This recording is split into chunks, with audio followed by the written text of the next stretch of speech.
하사 천지를 만드신 하나님 아버지를 내가 믿사오며 그 외아들 우리 주 예수 그리스도를 믿사오니 이는 성령으로 잉태하사 동정녀 마리아에게 나시고 본디오 빌라도에게 고난을 받으사 십자가에 못 박혀 죽으시고 장사한 지 사흘 만에 죽은 자 가운데서 다시 살아나시며 하늘에 오르사 전능하신 하나님 우편에 앉아 계시다가 저리로서 산자와 죽은 자를 심판하러 오시리라.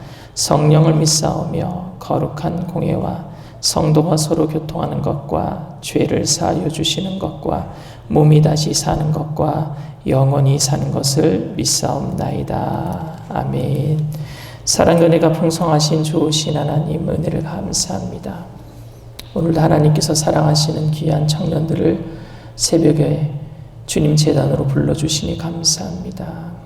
우리가 결단하면서 새벽을 깨우고 주님 앞에 나와서 예배드리고 있습니다. 하나님, 우리가 예배드릴 때에 주님의 주되심을 고백하며 믿음으로 나아가는 믿음의 백성들의 삶 가운데 그리스도의 선한 영향력이 나타나게 하여 주시옵소서.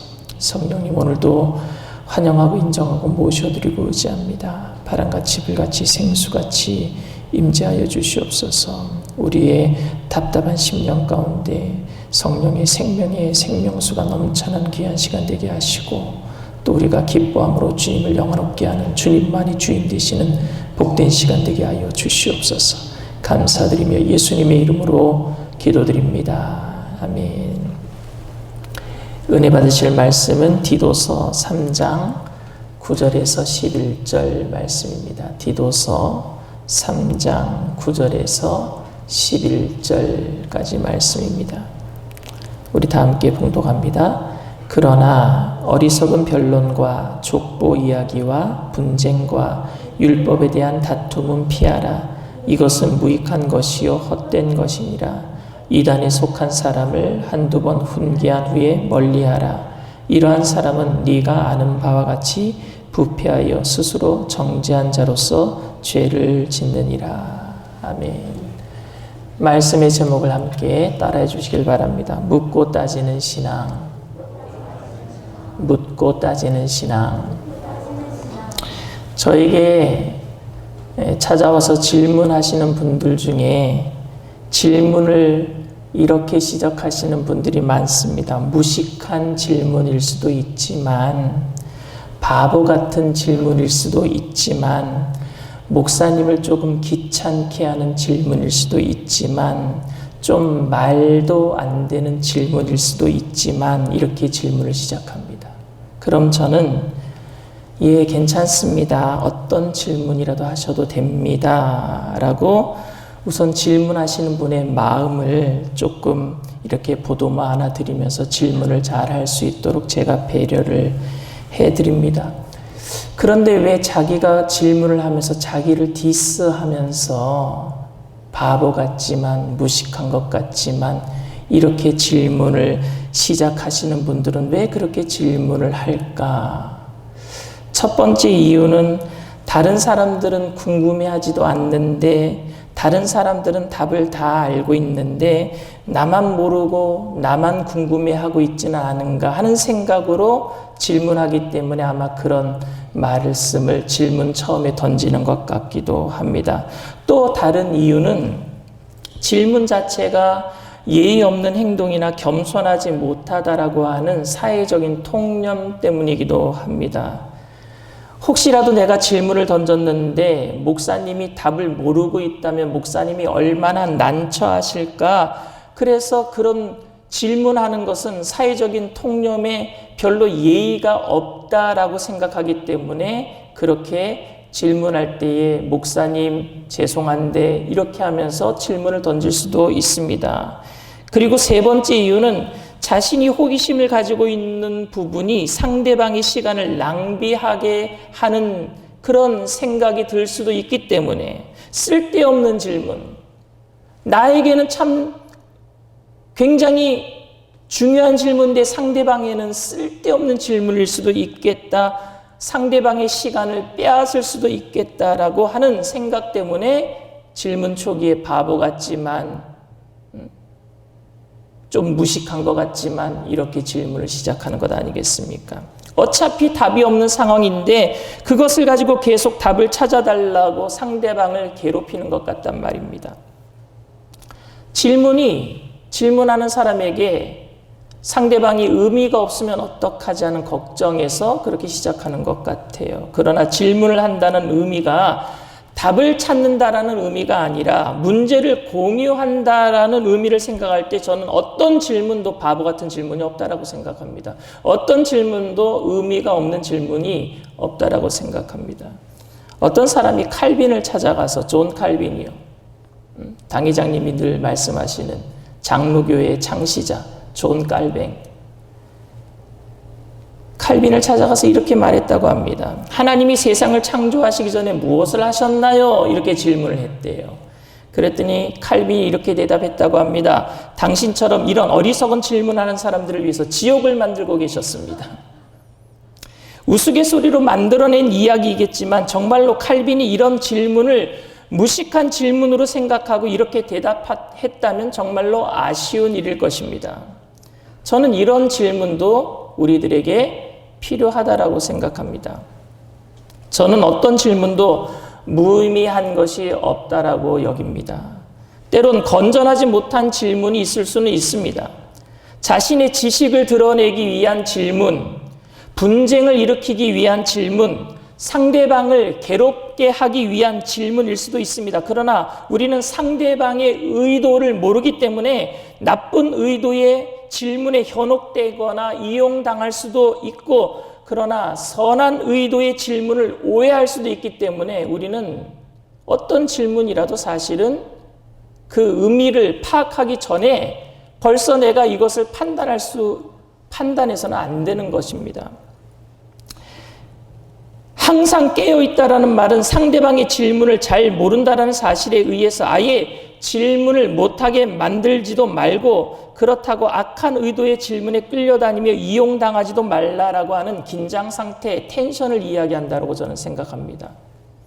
그런데 애석하게도 우리 한국교회는 이런 긴장 상태를 유지하기보다는 한쪽으로 너무 치우쳐버린 경향이 많아졌습니다. 많아버렸어요. 긴장 상태를 유지하기는 많이 힘듭니다. 그렇기 때문에 질문을요, 못하도록 만들어버렸단 말입니다. 문제를 일으키는 근원지를 뿌리채 뽑아버리려고 했어요. 모든 질문이 교회와 신앙생활에 쓸데없는 것으로 여겨지게 하였고, 잘난 체 하기 위해서 질문하는 것이다, 무식하기 때문에 질문하는 것이다, 또는 의심이 많아서 질문하는 것이다 라고 치부해버렸어요. 그래서 질문 못하게 해버렸습니다.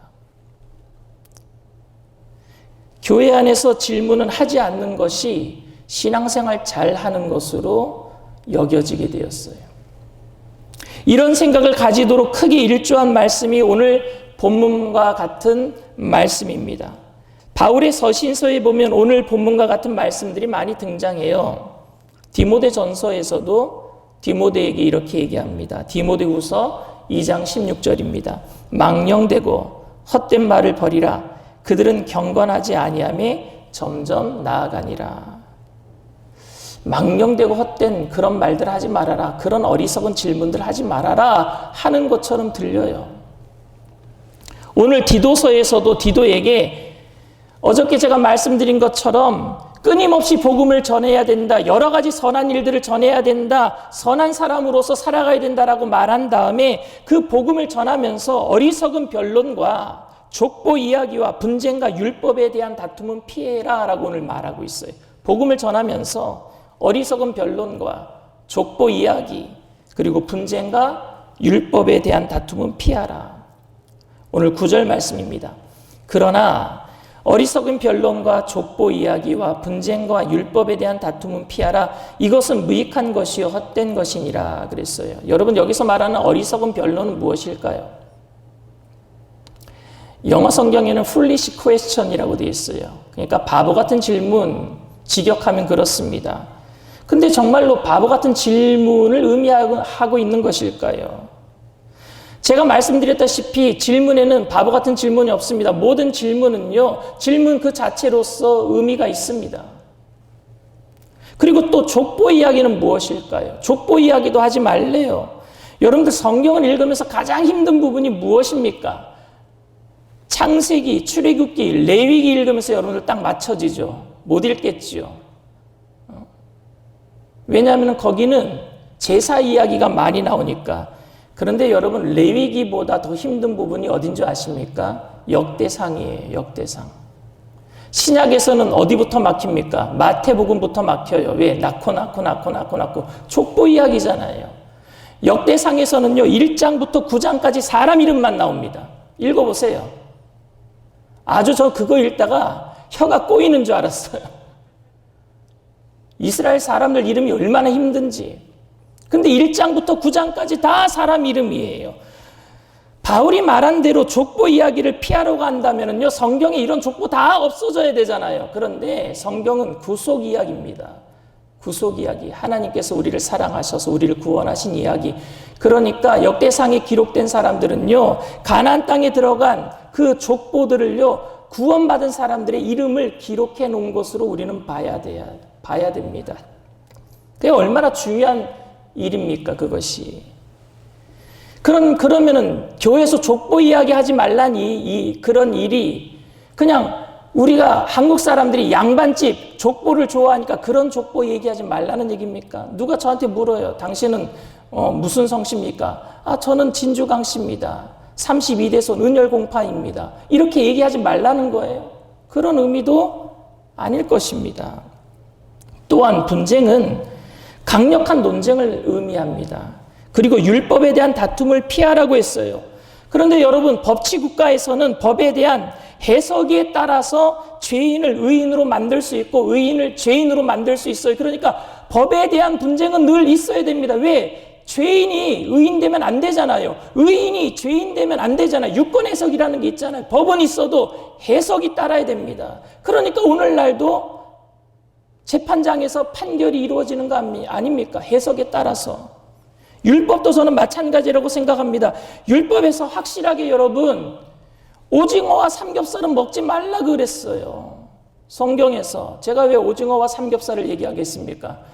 오늘 아침에 제가 오징어 삼겹살을 먹고 싶어요, 지금. 맛있는 음식 아닙니까? 우리가 먹고 싶어하는 음식 아닙니까? 그런데 왜 오징어와 삼겹살을 먹지 말라고 하는 금지 명령이 오늘날에도 유효한가 유효하지 않는가, 그런 토론의 여지는 지금도 남아있는 겁니다. 율법의 논쟁은 오늘도 해야 되는 겁니다. 성경에는 분명하게 안식일에는 아무 일도 하지 말라 그랬어요. 그런데 집안에서 잡초 뽑는 일, 가족들을 위해서 음식을 하는 일은 그러면은 일을 하는 겁니까? 안 하는 겁니까? 이런 일들에 대해서는 아직도 우리는 논쟁을 해야 됩니다. 안식일을 거룩하게 지키지 않는 사람들은요, 그리고 하나님의 일을 망령되이 일컫는 사람들은요, 돌로 쳐 죽이라고 했습니다. 그런데 그 말씀대로 이슬람 사람들은요, 사람들을 정말로 돌로 쳐 죽이고 처형합니다. 그럼 이슬람교도 그런 사람들이 하는 일은 정말 잘하고 있는 일입니까? 이런 일들에 대해서 논쟁해야 됩니까? 안 해야 됩니까? 해야 돼요. 오늘 본문에 율법의 다툼을 피하라는 이야기는 마치 이런 모든 일들을 피하라는 말처럼 들립니다. 그런 논쟁하지 말아라 라는 말처럼 들립니다. 만일 그렇다면 오히려 법을 준수하지 않는 사람들이 판을 치는 세상이 되고 말 것입니다. 법에 대한 올바른 해석이 될 수 있도록 오늘도 우리들은 토론해야 됩니다. 그러면 어느 정도까지 토론하는 것이 성경에서 말하는 수위이겠습니까? 어떤 레벨이 있습니까? 그런 것들이 쉽게 정해지지 않으니까 교회 안에서는 따지지도 말고 묻지도 말고 무조건 믿어라 라고 말하게 되었어요. 괜히 혼란스러워질까 봐. 도대체 무엇을 믿으라는 거예요? 무조건 믿으라 그랬어요, 교회에서. 무조건 믿으라 그랬는데 뭘 믿으라는 거예요? 그것은 설교하는 사람이 목사니까 목사의 말을 믿어라 라고 얘기한 것 아닙니까? 목사의 권위에 도전하지 말아라 라고 얘기한 거 아닙니까? 여러분, 세상에서 면허를 가지고 있는 직업 중에 한 번 따면은요, 재교육받지 않고 갱신하지 않고 평생 가지고 일할 수 있는 면허가 있어요. 그게 뭘까요? 예, 저예요. 목사 면허예요. 면허로 따진다면. 목사 진짜 좋습니다, 여러분. 그러고 보니까 발전이 가장 없어요. 가장 성장이 없는 영역이 설교의 영역이 될 수 있고, 그 설교의 영역이 제자리 걸음할 수 있도록 도와준 것이 건전한 질문과 토론을 용납하지 않는 교회의 이런 상황입니다. 교회에서 뭔가 이야기를 하면은 하나님의 말씀의 권위에 대한 도전으로 생각하고 말하지 못하게 만드니까 목사님이 늘 하던 말 하면 되는 거예요. 발전이 없어요.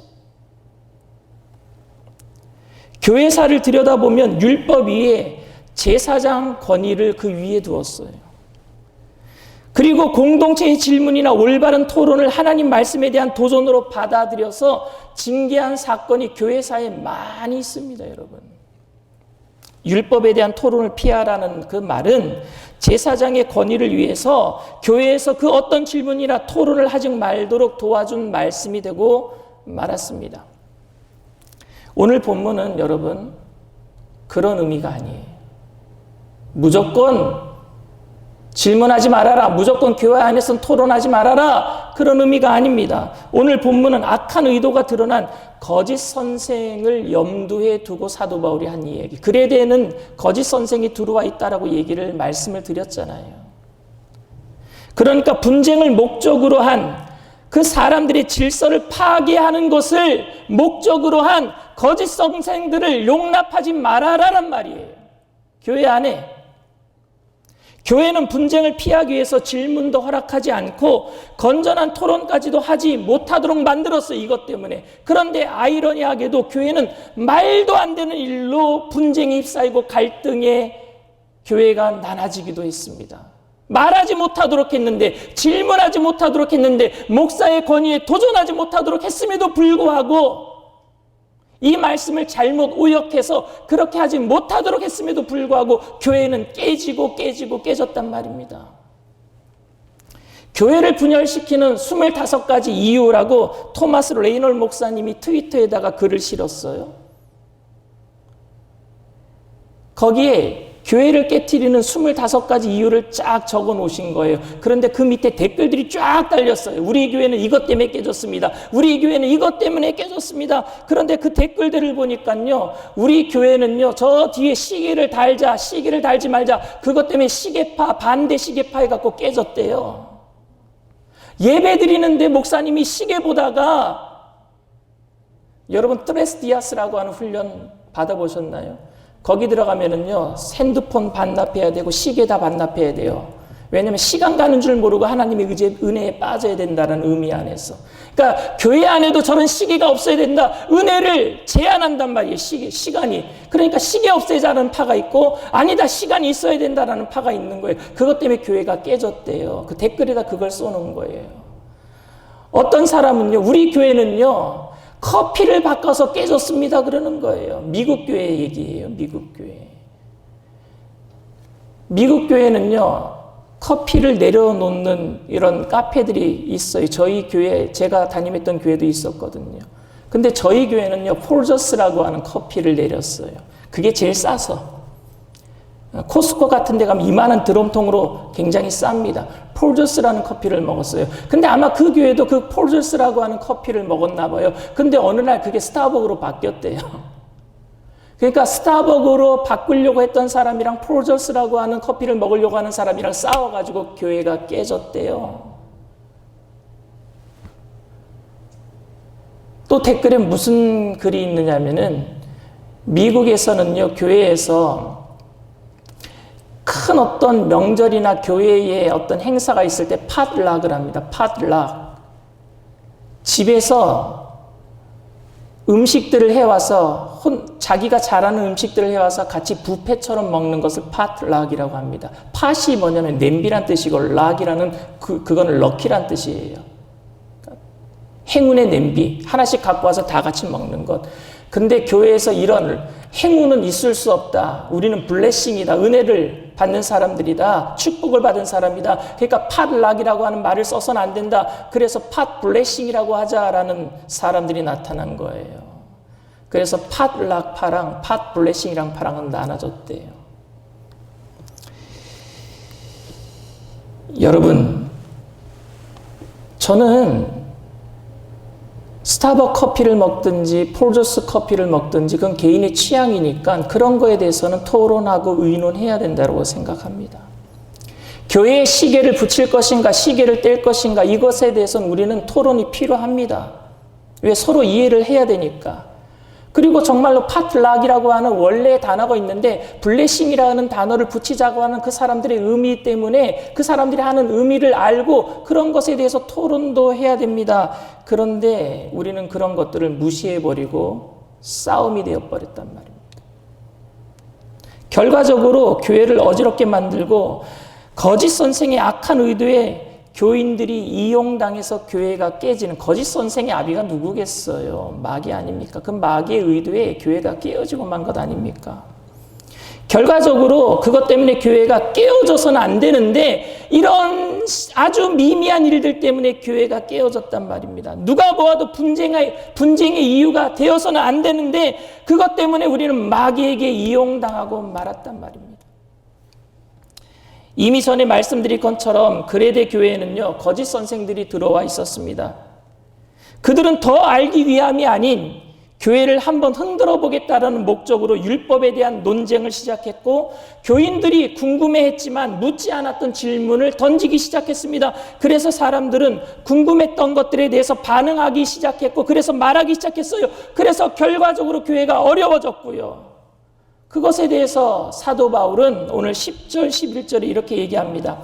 이단에 속한 사람을 한두 번 훈계한 후에 멀리하라. 이러한 사람은 네가 아는 바와 같이 부패하여 스스로 정죄한 자로서 죄를 짓느니라. 저는 끊임없이 답을 찾기 위해서 건전한 토론에 하는 것에 대해서는요, 정말로 필요하다고 생각을 합니다. 그런데 그 토론의 의도가 다른 사람들을 깎아내리기 위함인지 분쟁을 일으키기 위함인지 그것이 정말로 우리에게 유익한 것인지는 우리가 잘 알 수 없단 말입니다. 사도 바울은 질문을 하고 있는 사람들에게 그런 쓸데없는 질문하지 말아라. 그런 쓸데없는 질문을 하지 말라고 여러 번 경고했는데 또 하고 있으면은요, 이단 취급해서 교회에서 쫓아내버려라라고 말하고 있는 게 아니에요. 오히려 저는 그런 질문조차 하지 못하게 만든 교회 안에 이단들이 들어와서 그런 질문조차 하지 못하고 있는 사람들에게 궁금증을 유발시켜서 그런 질문에 화약을 붙여서 폭탄을 터뜨려 버릴 때 다 터져버리잖아요. 미리미리 토론해서 그런 것들을 다 궁금증들을 해결해 줘야 되는데 말입니다. 분쟁을 일으키는 일과 다툼을 일으키는 목적을 가지고 들어오는 사람들을 경계해야 하겠지만 그런 이유로 교회 안에 배움의 기회를 박탈하는 질문을 하지 못하게 만드는 일이나 논쟁을 하지 못하도록 하는 것은 잘못된 일입니다, 여러분. 질문의 내용에 의해서가 아니라 질문을 하고 있는 사람의 의도에 의해서 질문의 유용성이 결정되기 때문에 그래요. 무슨 말씀인지 아시겠어요? 질문의 내용이 바보 같고 질문의 내용이 정말로 믿음이 없는 것 같더라도 그 사람이 의도가 정말로 믿기 위해서 질문하고 있다면요, 그 질문은 유용한 거예요. 그런데 질문의 내용이 아름다워 보여요. 질문의 내용이 전혀 문제가 없어요. 그런데 그 질문의 내용이 교회를 흔들어 버리겠다고 하는 악한 의도가 있다면 그 질문의 내용은 유용하지 않다라는 얘기입니다. 그리스도인들은 그리스도를 닮기 위해서 그래서 끊임없이 물어야 합니다. 끊임없이 토론해야 합니다. 그것은 배움이 목적이고 그리스도인의 바로 세워지는 목적이 있기 때문에 그렇습니다. 이 거룩한 목적을 잃어버리면 거짓 선생의 장난에 놀아놓을 수 있고 아무것도 아닌 것에 그냥 무관심해버리는 교인으로 그냥 아무것도 아닌 것처럼 교회 안에서 살아가 버릴 수도 있습니다. 여러분, 천사는 언제 만들어졌을까요?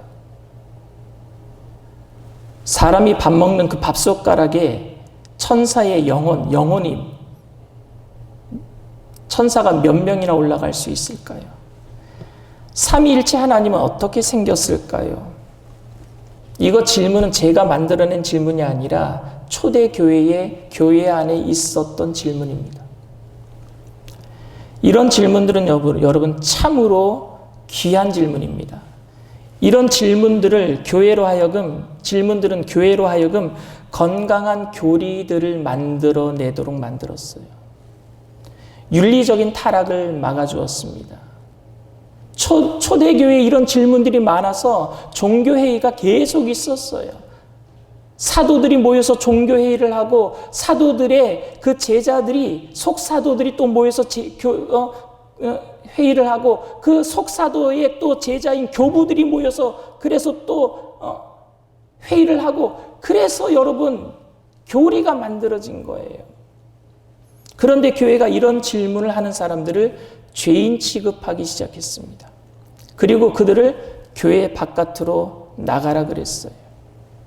교회 안의 평화와 질서라는 목적으로 교회 안에서는 아무것도 묻지도 따지지도 못하게 만들었습니다.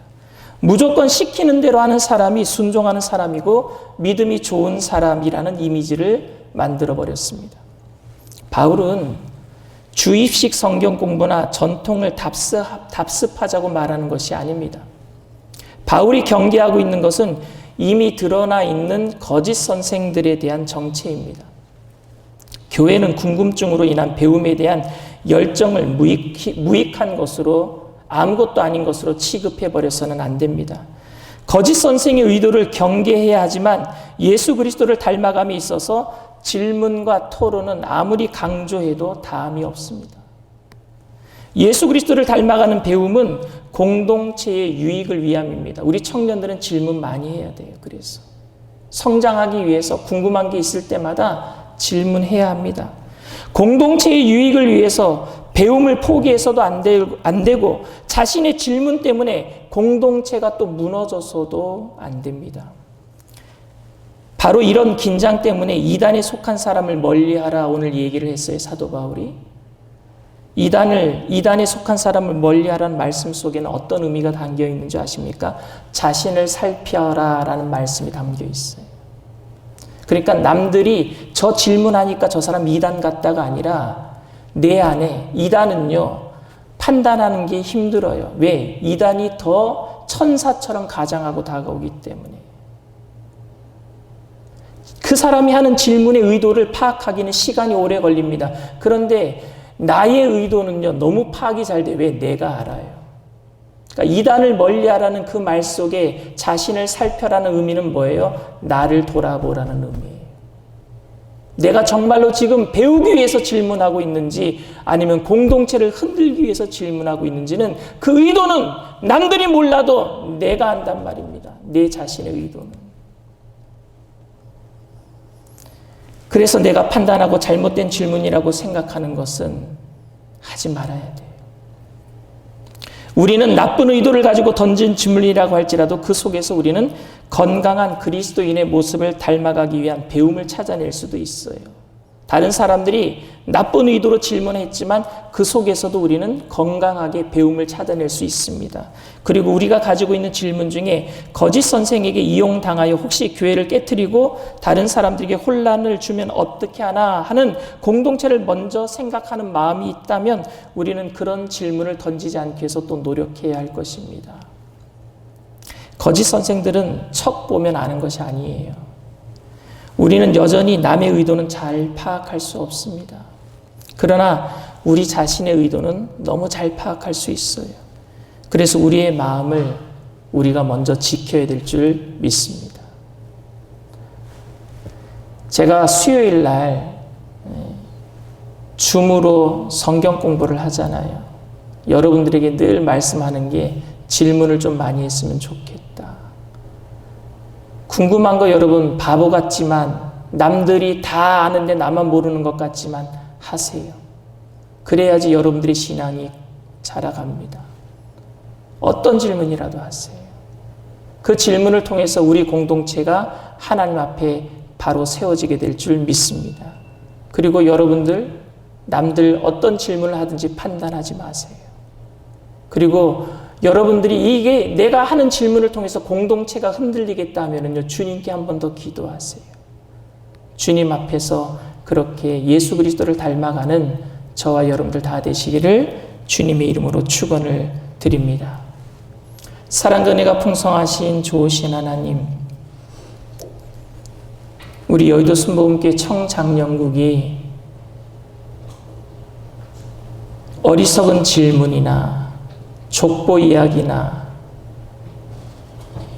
율법으로 갈등하는 것이 아닌 정말 주님을 알기 위한, 예수 그리스도 안에서 자라가기 위한, 신앙의 성장을 위한 질문을 하며 서로를 격려하며 그 어떠한 질문 속에서도 예수님의 사랑과 말씀 안에서 서로 성령 충만함 안에서 지혜 되신 예수님께서 가르쳐 주시는 대로 하나 되는 귀한 역사를 이루어서 그리스도의 몸을 아름답게 이루어가게 하여 주시옵소서. 혹시나 내가 가지고 있는 잘못된 의도를 통해서 교회가 흔들리지 아니하도록 우리의 마음을 먼저 지켜주시옵소서. 성령님 환영하고 인정하고 모셔드리고 의지합니다. 바람같이 불같이 생수같이 임재하여 주셔서 우리의 마음이 온유하고 겸손하신 예수님 모습 닮아가며 그래서 아름다운 교회를 세워나가는 일에 일조할 수 있도록 모든 청년들 이 시간에 성령으로 충만케 하여 주시옵소서. 오늘도 기도할 때에 주님 만나게 하시고 주님의 음성 듣게 하시고 마음의 기쁨과 평강을 얻고 돌아가는 복된 시간 되게 하실 줄 믿고 감사드리며 예수님의 이름으로 기도드립니다. 아멘. 하늘에 계신